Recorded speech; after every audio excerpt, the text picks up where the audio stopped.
April thada pangthokkadouriba Lok Sabha Meekhal Inner Manipur Parliamentary Constituency ge Bjp Meerep Education Minister Basanta Kumar na Oiragani haina ngasi laothokkhre karigumba miyamna nungsibiduna Meekhal mai paklabade hausik Manipurda oiriba tangdulai tadaba fibam masi mahuksagi fibamda hanjilakna bahonagani haina Basanta Kumar na phongdokhre ngasi ni taipa chuthekta leiba thambal sanglena pangthokiba Basanta Kumar okpagi tharam amada TOMTV na hangba wahang amagi paukumoina wafam masi makna phongdokhibane Magna Makatana Hai, Handak pangthokkadouriba Lok Sabha Meekhal asida BJP ki candidate ama oina party ki leader singna ticket pirakpa se achauba thodang ama sinarakpani haina lawe thodang ase sinaraklabanina Meekhal asida mai paknaba honaba haibase tawfadraba thodang amani haina lauraga ngamjaba thakta honagane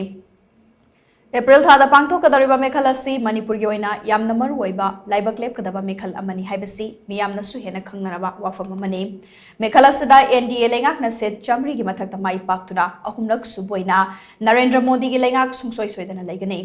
maramaduna center ga manana chatminaba ngamnaba state asida su tangai fadana BJP na mai pakna bahona minase amaromda party gi achauba magi candidate thagatpaga Party macha amagi candidate thagatpaga yamna chauna khenai time bound oiba parliamentary procedure amadade party achauba ma oiba ki kanaba yamna lei hauzik political party kharana aikoi Delhi challaga lauruge khongluge hairiba sing ase TV discussion dadi pongya yakhiba suyai adubo parliamentary system dadi rule and regulation leibani na yaroi maramaduna lakliba Meekhal asida miyamna Bharatiya Janata Party da thazaba thambiduna lamdama sida thuba matamda pe sanjilakna bahona minasi haina makna makhatana phongdokhi akoi hauzik leiriba Manipur da haukiba chahi gi 3rd May dei thokiba aibak thiba thodo haiba tare adu haujikti more or less under control aduga peace lakpa hore aduna lakadoriba sarkar yamna strong oigadoriba center da strong oigadoriba sarkar se masiga loina na honna minaraga aikoi Manipur peace to amukka hanna hana gi dauna aikoi gi leiriba relief camp ta leiriba aikoi wazaraba chilena housing maibel sing do amukhanna hannabagi damakta akoi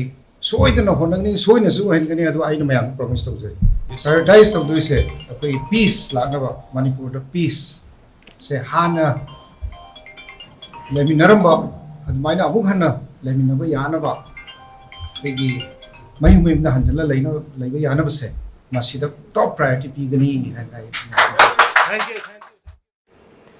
Tauramadu Kumari Lenana, Manipur ki Chief Minister M. Biren Hai,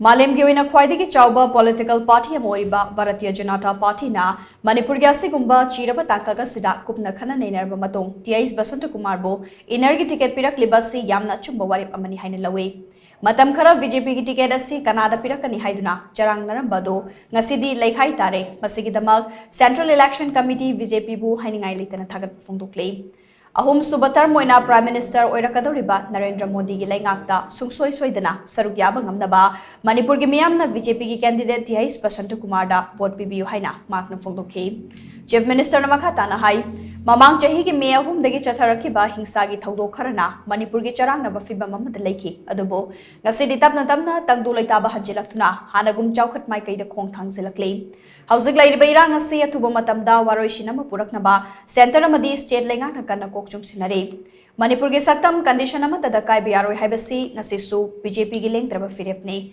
maramaduna miyamna makhatana BJP bunung sibiduna amadi thazaba thambiduna lagliba Lok Sabha Meekhal asida BJP gi Meerep mai pakhan biu hainasu makna phungdokhi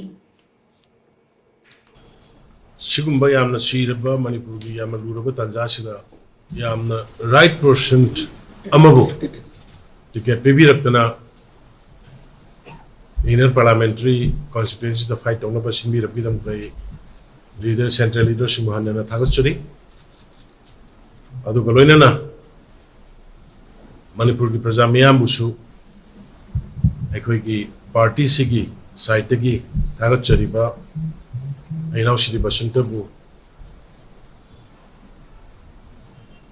Ahum Laksuboina Center the Lakadoriba Gumba Honorable Prime Minister Narendra Modi ji ki Om Lok Sabha tam da sungsoi soidana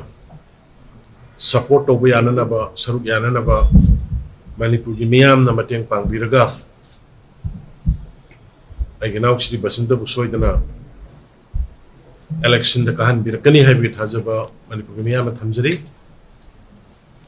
telaba Bharatiya Janata Party gi matam haukiba chahi taruk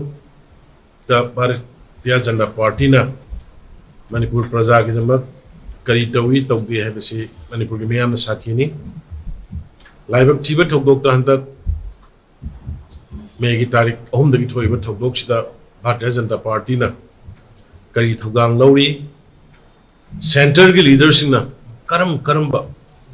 Manipur gi puari da mukta thokhidriba amukta tawkhidriba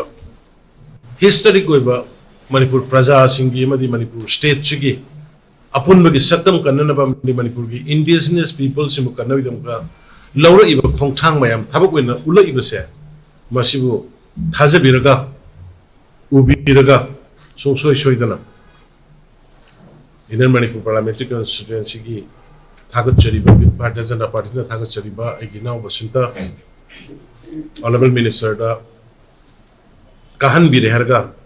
adugumba Honorable Prime Minister Modi ji na singba ahum suba NDA gi sarkar aduda saruk han biduna tangdu laita driba Manipur ki solution porakpada aduga ngaklau leramdraba Manipur gi business people singing alo pinan ba hona bada mateng pang biu haidna Manipur gi miyam da bawchak dok chara lonjar gai kurumai